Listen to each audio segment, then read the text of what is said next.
여러분, 이 세상에는 이해할 수 없는 일들이 많이 있습니다. 그 중에 다 설명될 수도 없고 또 이해될 수도 없는 문제가 아마 고통의 문제, 고난의 문제일 것입니다. 특별히 선한 사람이 왜 고통을 당하는가의 질문은 대답하기가 참으로 곤란합니다. 선한 사람이, 착한 사람이 왜 고통을 당하는가? 사실 이 질문에는 큰 함정이 숨어 있습니다. 그것은 인과관계, 즉 고통이라고 하는 결과가 있기 위해서는 고통을 받을 만한 어떤 원인이 있어야 한다고 하는 그 인과관계의 절대성이 아주 일방적으로 이 질문에 존재한다는 것입니다. 쉽게 말씀드리자면 착한 사람은 고통받으면 안 돼. 착한데 왜 고통을 당해? 못된 사람만 고통을 받아야 하는 거야? 라는 생각이 있다는 겁니다. 사실 선한 것과 고통은 별개의 문제인데 말입니다. 선하다고 착하다고 고통을 받지 않습니까? 그렇지 않습니다. 아니, 악하다고 못됐다고 즐거움이 없습니까? 그렇지 않습니다. 선하다라고 하는 것과 고통이 있다라고 하는 것은 전혀 무관한 두 개의 것을 이제 연결시켰기 때문에 선한 사람이 왜 고통을 당하는가의 질문은 사실 무의미합니다. 의미 두 개의 것을 붙여놨기 때문에 의미가 별로 없지요. 물론 대신 원인이 있는 고통이 있기도 합니다. 예를 들어서 평생을 담배를 피는 사람은 폐암에 걸려 고통을 겪을 확률이 담배를 피지 않는 사람보다 훨씬 높습니다. 험하게 운전을 하는 사람은 그렇지 않은 사람보다 교통사고로 고통을 겪을 확률도 높습니다. 이런 경우처럼 고통과 고난이 어떤 일에 대한 결과로 보여질 때에는 그나마 고난에 대해서 설명할 수는 있습니다. 하지만 전혀 이해되지 않는 고통도 있습니다. 뜬금없이 사고로 고난 가운데 처하기도 합니다. 예기치 못한 질병으로 고통 중에 있을 수도 있습니다. 그럴 땐 고난과 고통이 이해가 되지 않습니다. 왜 고통이 존재하는가? 교회 여러분, 이 질문은 참으로 어렵습니다. 고통 자체를 아무리 의미 있게 설명하고 포장하려고 해도 고통은 고통입니다. 고통을 다 이해할 수도, 다 설명할 수도 없습니다. 하지만 아픔은, 고통은, 고난은 존재합니다. 그러하기에 고통에 대한 질문은 인류가 가지고 있는 풀기 어려운 질문이기도 합니다. 성경도 이러한 고통의 문제를 아주 심도 깊게 다루고 있습니다. 성경에서 대표적으로 고통의 문제를 다루고 있는 성경이 오늘 우리가 읽은 욥기이지요. 성경을 보면 욥은 하나님을 경외하고 악을 멀리한 사람이었다라고 표현하고 있습니다. 성경은 명확하게 이렇게 설명합니다. 우스라는 곳에 욥이라는 사람이 살고 있었다. 그는 흠이 없고 정직하였으며 하나님을 경외하며 악을 멀리하는 사람이었다. 하나님도 그를 인정했습니다. 하나님이 이렇게 인정하지요. 이 세상에는 그 사람만큼 흠이 없고 정직한 사람, 그렇게 하나님을 경외하며 악을 멀리하는 사람이 없다. 하나님이 직접 말씀하신 겁니다. 그런데 그가 고통을 당합니다. 사람이 상상할 수 없는 고난과 고통을 겪게 되지요. 성경은 욥이 당한 고통이 하나님과 사탄의 대화에서 시작했음을 여러분 보여주고 있습니다. 그리고 하나님과 사탄의 대화의 결과가 욥에게 고통을 주는 것이었다는 설정이 사실 우리를 불편하게 합니다. 욥기 1장에 보면 나오지 않습니까? 1장과 2장에 보면 사탄에게 너 어디서 돌아다니다 오냐? 하나님이 그러시니까 세상을 다 돌아다니고 왔습니다. 그러니까 너 욥 보았냐? 정말 흠이 없지 않느냐? 정말 나만 경외하지 않느냐? 사탄이 뭐라고 합니까? 그거에 하나님께서 다 주시니까 그런 거죠. 다 뺏어보세요. 욥이 하나님을 경외하나? 이 대화에서 시작되어서 욥이 고난을, 고통을 받게 된 설정이 욥기 이야기의 설정입니다. 얼마나 불편합니까? 여러분, 그런데 이 장면이 우리에게 말씀하고 있는 내용이 있습니다. 그것은 욥의 고난에는 욥으로부터 시작된 어떤 원인도 없었다는 것입니다. 욥의 고난은 벌이 아니었습니다. 다만 욥이 흠이 없고 정직하고 하나님을 경외하며 악을 멀리한 사람이었다는 것이 사탄이 욥을 고통으로 시험해 보자고 한 이유라고 한다면, 그의 고통은 도리어 정직하고 흠이 없고 하나님을 경외하고 악을 멀리한 데서 비롯되었다라고 볼 수도 있습니다. 너무 불공평하고 뜬금없으며 억울하기까지 한 고난입니다. 내가 이렇게 신앙생활을 열심히 했는데, 내가 어렸을 때부터 교회에 빠진 적이 없는데, 내가 헌금도 열심히 하는데, 내가 하나님 말씀 붙잡고 날마다 기도하는데 왜 내가 갑자기 이 암에 걸리지? 내가 이렇게 하나님만 섬겼는데 왜 나에게 이런 고난이 있지? 너무 불공평하고 뜬금없고 억울하지 않습니까?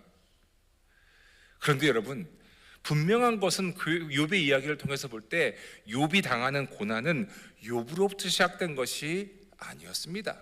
그러니 여러분, 혹시 고통 가운데 고난 가운데 계십니까? 내가 뭘 잘못했길래? 여러분들로부터 시작된 고난이 아닐 수도 있다는 것입니다. 그런데 여러분, 욥이 당한 이 고난과 고통은 그냥 우리가 상상할 수 있는 그런 고난과 고통이 아니라 이루 말할 수 없었습니다.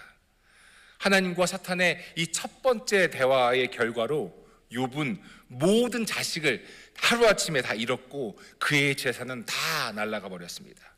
자식이 먼저 죽어버렸습니다. 한둘도 아닙니다. 자식들이 다 죽었죠. 그리고 사탄과 하나님의 두 번째 대화의 결과로 욥의 몸에는 머리끝부터 발끝까지 성경에 보니까 악성 종양이 덮였다라고 설명하고 있습니다. 여러분, 첫 번째 고난을 당했을 때, 즉 자식이 다 죽고 재산이 다 날아갔을 때 욥은 이렇게 말을 합니다. 모태에서 빈손으로 태어났으니 죽을 때에도 빈손으로 돌아갈 것입니다. 주신 분도 주님이시요 가져가신 분도 주님이시니 주님의 이름을 여러분 뭐 한다고요? 찬양할 뿐입니다. 여러분, 얼마나 대단한 고백입니까? 아니, 자식들이 다 죽었는데 재산이 다 날아갔는데 이렇게 고백합니다. 엄청난 고백입니다. 엄청난 믿음이지요. 과연 하나님이 욥에 대해 하신 말씀, 욥이 하나님을 경외하는 사람이라고 하는 것이 증명되었습니다. 자, 두 번째 고난, 그의 몸에 악성 종기가 나서 심지어 그의 아내가 욥에게 하나님을 저주하고 죽는 것이 낫다라고 했을 때 욥은 이렇게 말을 합니다.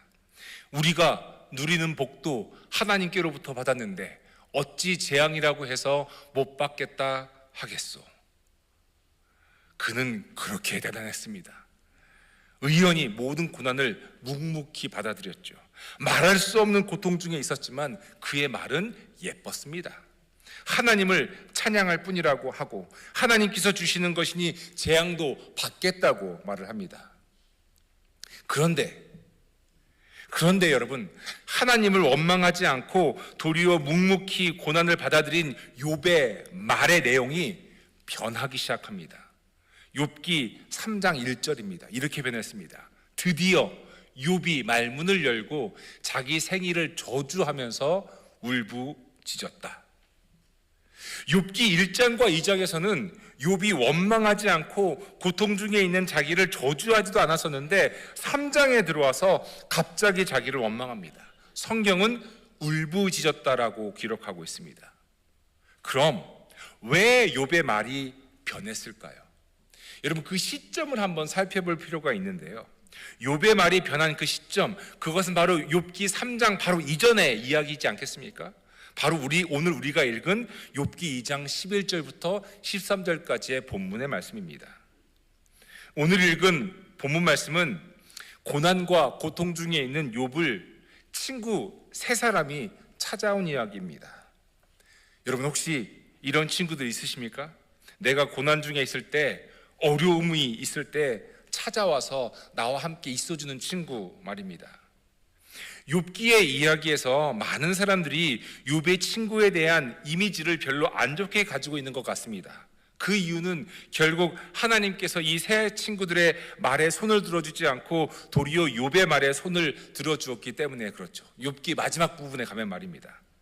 더욱이 이 친구들의 말들에는 하나님을 온전히 인정하지 않았기에 이 친구들이 욥에게 있어서 그리 큰 도움이 되지 못한 친구가 아닌가 하는 오해가 있는 경우들도 있습니다.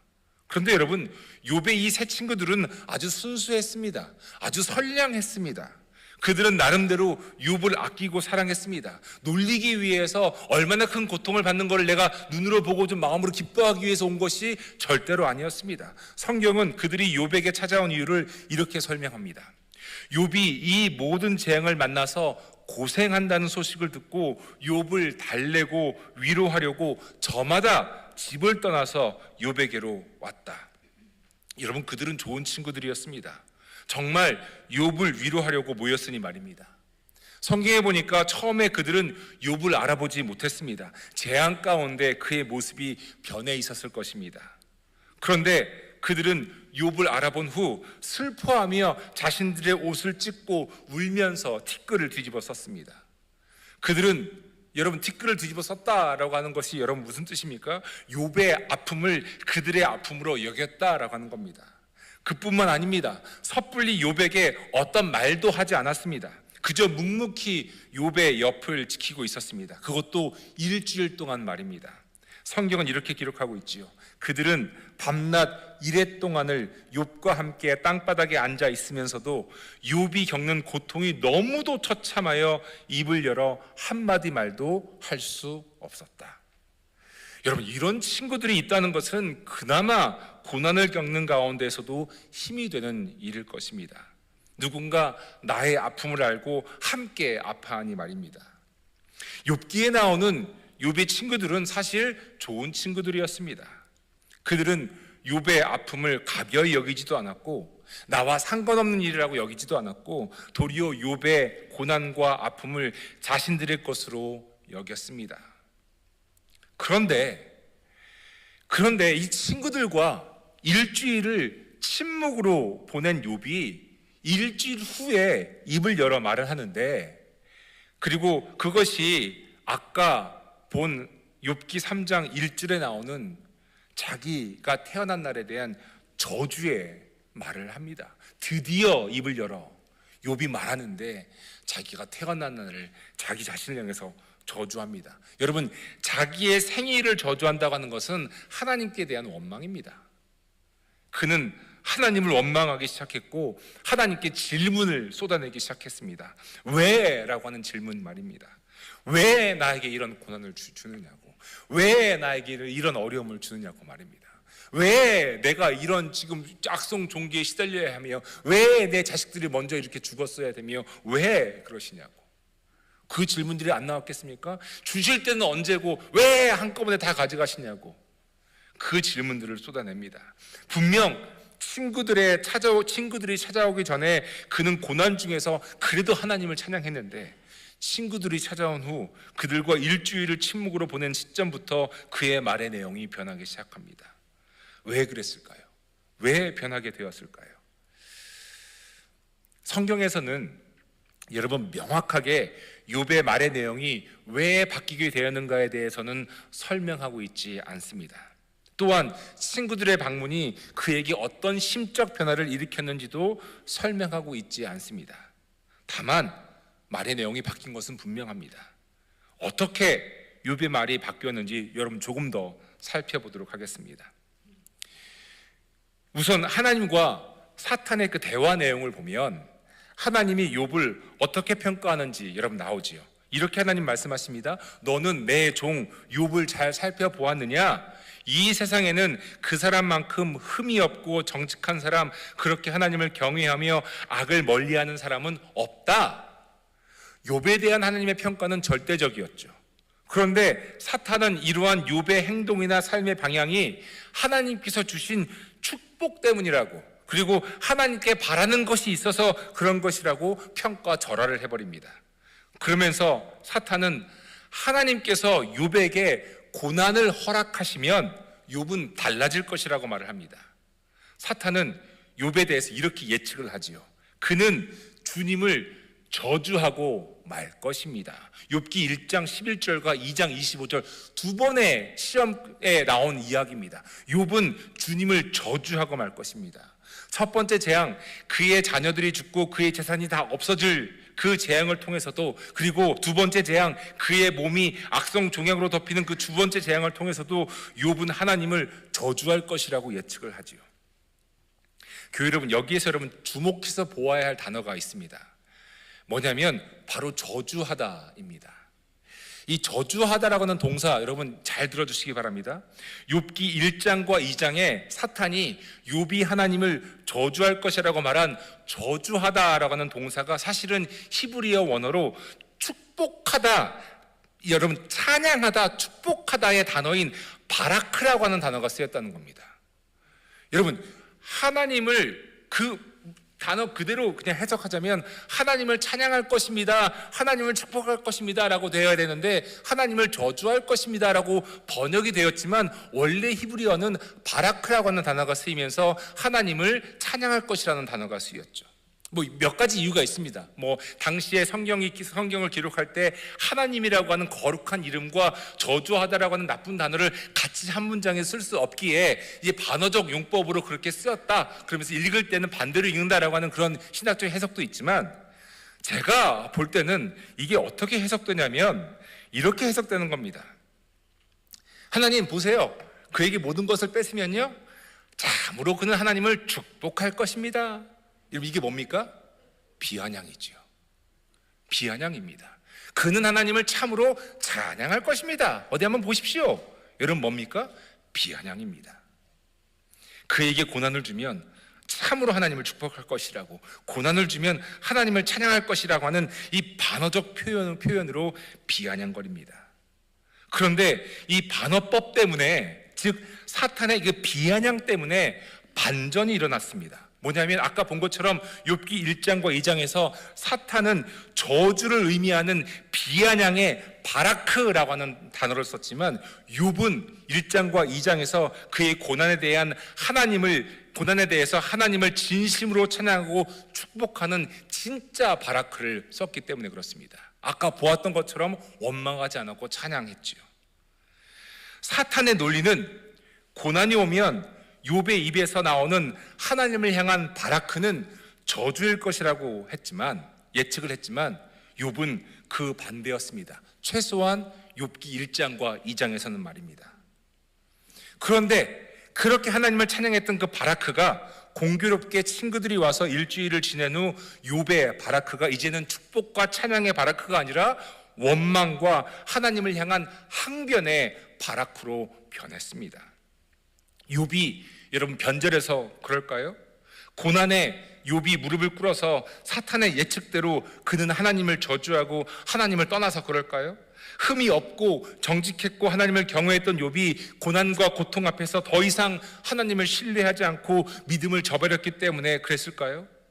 여러분, 고통이 웬만해야죠. 아니 참을만 해야죠. 참을 수 없는 아픔과 고통 앞에서 욥은 끝까지 하나님을 찬양하고 끝까지 하나님을 축복하는 그 바라크를 욥은 3장 이후에도 붙잡고 있어야 했었을까요? 그것이 정말 하나님을 경외하고 하나님을 믿는 것일까요? 정말 그럴까요? 사랑하는 교회 여러분, 고통의 문제에 있어서 고난과 아픔의 문제를 대할 때 우리는 항상 고난 가운데서도 고통 가운데서도 하나님을 찬양하고 하나님을 축복해야 합니까? 여러분, 그럴 수 있습니까? 아파도 소위 믿음 좋은 사람은 하나님을 원망하고 아픔과 고통에 대해서 하나님께 항변하면 안 되는 것입니까? 내 자식이 죽었는데, 내 사랑하는 마음이 무너졌는데, 내가 지금 고난 가운데 있는데, 내가 이런 아픔과 내 자식이 이런 고통 가운데 있는데 여전히 이런 고통 가운데서도 하나님을 찬양하고 하나님을 축복하는 것이 정말 우리가 가져야 될 삶의 모습입니까? 그럴 수 있습니까? 저는 그렇게 안 됩니다. 그렇게 할 수 없습니다. 하나님께 항변하면 안 되나요? 하나님께 원망하면 안 되나요? 왜 안 됩니까? 됩니다. 하나님께 아프다고 왜 이런 시련을 주시는 거냐고, 왜 그러시냐고 가만히 따지고 항변하고 물어도 됩니다. 목사님, 그거 하나님께 불경건한 것 아닌가요? 하고 물으시는 분이 계실지 모르겠습니다. 그렇지 않습니다. 진짜 고난 앞에서는, 진짜 고통 앞에서는 하나님께 경건한 것, 불경건한 것을 따질 겨를조차 여러분 없지 않습니까?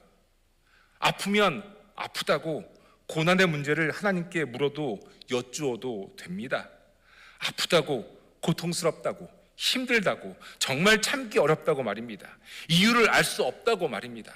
원망의 마음이 나오면 그 원망의 마음마저 다 하나님께 내려놓아야 합니다. 그렇게 해도 되는 이유를, 아니 그렇게 해야 하는 이유를 사실 욥기는 욥의 이야기를 통해서 우리에게 알려주고 있습니다. 이것이 바라크가 찬양과 저주의 사이에서 왔다 갔다 하는 그 바라크의 단어가 주는, 우리에게 주는 의미가 있지요. 여러분, 소위 하나님과 사탄이 욥을 두고 한 내기의 승리는 이미 하나님의 것이었습니다. 여러분, 왜 그런지 말씀드리겠습니다. 왜냐하면 하나님이 욥을 보신 포인트와 사탄이 욥을 본 그 포인트가 달랐기 때문입니다. 어떻게 달랐냐 하면, 하나님은 욥이 하나님을 경외하는 것을 말의 내용에 두지 않으셨습니다. 뭐 저주의 바라크이든 찬양의 바라크이든 하나님은 욥의 방향, 욥이 누구를 향하고 있는가의 방향을 보셨다는 것입니다. 그러니 사탄의 예측이 사실은 무의미합니다. 사탄은 말의 내용으로 욥이 변절할 것이라고 보았지만, 하나님은 욥의 말의 내용이 아니라 바라크가 저주로 쓰이든 거룩함으로 쓰이든 찬양으로 쓰이든 그 말의 내용이 아니라 고통의 문제를 안고 있는 그가 누구를 향할 것인가를 보셨다는 것입니다. 명확하게 욥기 2장과 3장 사이에 욥에게 변화가 있었습니다. 2장에서는 고난 속에서도 하나님을 찬양했지만 3장부터는 원망하기 시작했기 때문에 그렇습니다. 자신의 생일, 자신이 태어난 날을 저주할 정도로 그는 고통 가운데 몸부림쳤습니다.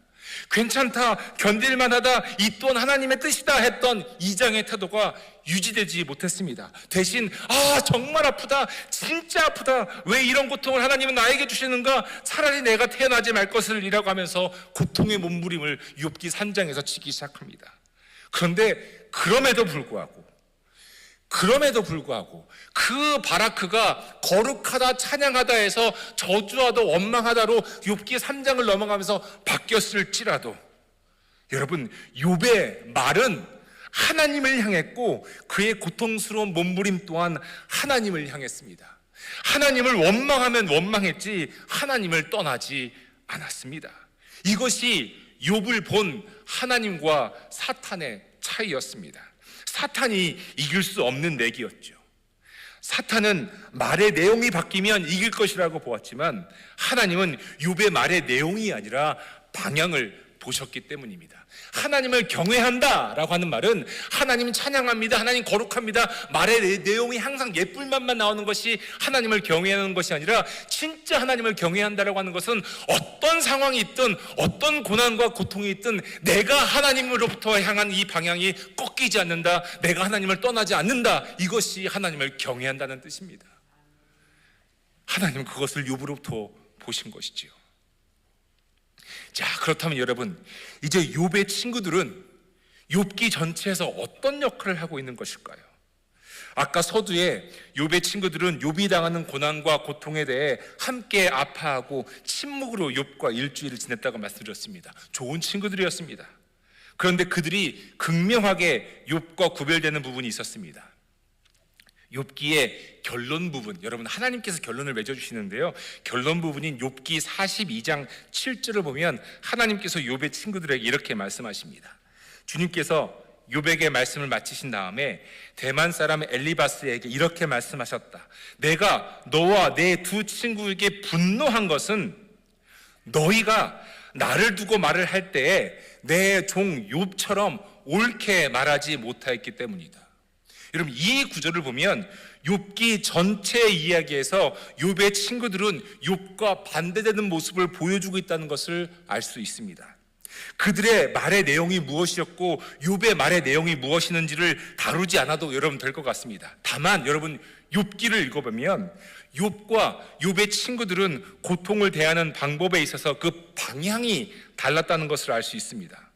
욥의 친구들은요, 욥기 3장부터 37장까지 한 번도, 욥의 친구들은 한 번도 하나님께 말하지 않았습니다. 하나님, 왜 내 친구 욥이 이런 고난을 당합니까? 하나님, 왜 내 사랑하는 친구 욥이 이런 고통을 당합니까? 라고 한 번도 욥의 친구들은 하나님께 말한 적이 없습니다. 그들의 방향은 하나님을 향했습니다. 그들은 하나님에 관해서만 말했습니다. 욥아 하면서 하나님에 관해서만 말했지 하나님께 말한 적이 한 번도 없습니다. 그리고 그들은 모든 것을 인과관계, 즉 원인과 결과의 도식으로 설명하면서 하나님이 욥에게 고난을 허락하신 것은 욥에게 원인이 있는 것이라고, 원인이 있기에 고난을 받는 욥에게 잘못이 있는 것이라고 말을 합니다. 그들의 말은 전혀 하나님을 향하지 않았습니다. 차라리 욥과 함께 하나님께 왜 그러시냐고 묻는 것이 더 나았습니다. 반면 욥이 옳게 말했다라고 하는 부분은 그의 말에 원망이 없고 탄식이 없어서가 아닙니다. 그는 하나님을 원망했고 그는 탄식했습니다. 그런데 그의 원망과 탄식마저도 하나님을 향했습니다. 이것이 옳았다는 겁니다. 이것이 옳았다는 거지요. 여러분, 시편의 3분의 1이 탄식 시인 거 여러분 알고 계시지 않습니까? 시편 기자는 자신이 겪는 아픔과 고통을 탄식과 원망으로 하나님께 쏟아냈습니다. 그리고 그것이 기도가 되었고, 그 기도가 시가 되었고, 그것이 오늘날 우리가 읽는 성경의 일부가 되었죠. 왜 그렇습니까? 방향이 하나님을 향했기 때문입니다. 아까 하나님께 불평하면 불경건한 것 아닌가 생각하시는 것 아니냐고 여쭈었었는데요, 하나님께 불평을 하는 것이 불경건한 것이 아니라 하나님을 향하지 않는 것, 하나님께 엽줍지 않는 것, 방향이 하나님이 아니라 다른 것에 향해 있는 것이 불경건한 것입니다. 그러니 고난과 고통 중에 계시다면, 그래서 원망과 탄식과 서름이 몰려온다면 그것으로 하나님을 향하시기 바랍니다. 욥과 욥의 친구들이 달랐던 점이 이것이었습니다. 저희 집에서 가정예배 드릴 때마다 이름 불러가며 기도하는 분들이 계십니다. 저에게 특별히 기도 부탁하신 분들이 있죠. 이런 아픔 때문에 목사님 기도해 주세요. 네, 기도하겠습니다. 약속했으니 기도해야 되지 않습니까? 그래서 저희들 가정예배, 저희 아내랑 둘이 가정예배 드릴 때마다 저 입에서 불리는 이름이 있습니다. 최소한 그 아픔을 갖고 계신 분과 함께 그저 하나님을 향하는 겁니다. 하나님 고쳐주세요. 하나님 나아주세요. 하나님께 얘기하는 거지요. 하나님을 향하는 것이지요. 여러분, 이것이 중보이고 이것이 고통 가운데 우리가 흔들리지 않아야 될 삶의 방향인 것이지요. 사랑하는 교회 여러분, 원망과 탄식이 하나님을 향할 때, 우리 방향이 온전히 하나님을 향할 때 어떤 일이 일어나는지를 살펴봄으로 오늘 말씀을 마무리하고자 합니다. 사실 욥을 통해 고통의 문제를 누구에게 말해야 하는지, 누구를 향해야 하는지 살펴보았습니다. 하나님입니다. 그렇죠? 그런데 여러분, 욥이 아니라 신약 성경을 보면, 구약 성경이 아니라 신약 성경을 보면 고통과 아픔의 문제를 가지고 적나라하게 하나님께 가지고 간 분이 계십니다. 바로 예수님이시지요. 십자가에 못이 박힌 채 매달려 있었던 예수님, 극심한 고통과 수치심에 서서히 죽음이 다가오고 있던 그 순간, 인간이 감내하기에는 너무나도 컸던 그 고통과 아픔 속에서 예수님은 끝까지 하나님을 향했습니다. 이런 원망과 함께요. 엘로이 엘로이 레마 사박다니, 나의 하나님 나의 하나님 어찌하여 나를 버리셨습니까? 여러분, 마가복음에 의하면 이 원망의 외침이 예수님께서 죽기 전에 하신 마지막 말씀으로 기록되어 있습니다. 하나님 왜 나를 버리셨습니까?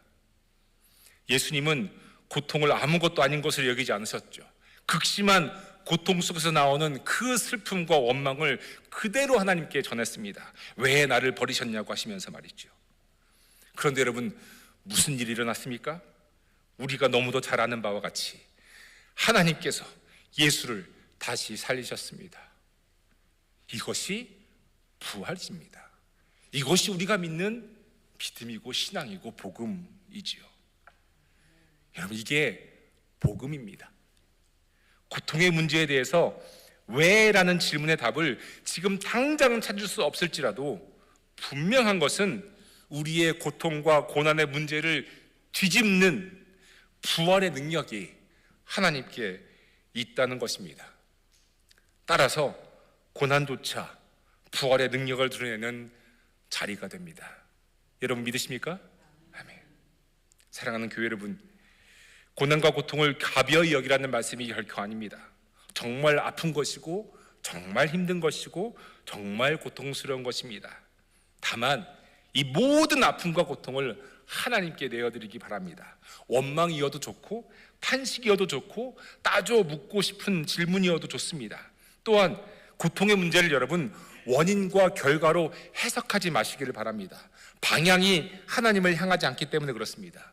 우리가 이해하지 못하는 고난과 고통에 억지로 인과관계를 끌어들이는 순간 우리의 말은 하나님을 향하는 것이 아니라 나 자신을 향하게 됩니다.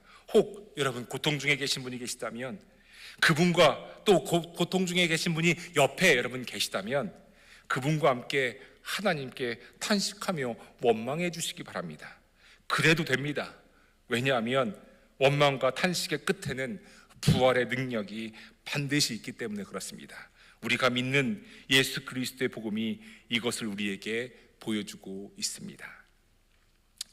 간절히 바라기는 우리 사랑하는 와신 한인교회 모든 교우님들과 또 영상으로 예배 참여하시는 모든 성도님들의 삶이 어떤 고난과 역경 속에서도 하나님을 향하는 삶이 되시기를 간절히 바랍니다. 방향입니다. 어떤 고난 속에서도 무너진 마음과 상한 심령이 주님을 향한다면 그리스도의 부활의 능력이 우리에게 임할 것입니다. 이 부활의 능력 때문에 원망도 탄식도 오직 주님께만 향합니다. 이제 축복해 드리겠습니다. 십자가에서 고통받으신 예수 그리스도의 부활의 능력이 고난과 고통과 역경 중에 있는 주님의 사랑하는 모든 백성들에게 임하시기를 주님의 이름으로 축원합니다.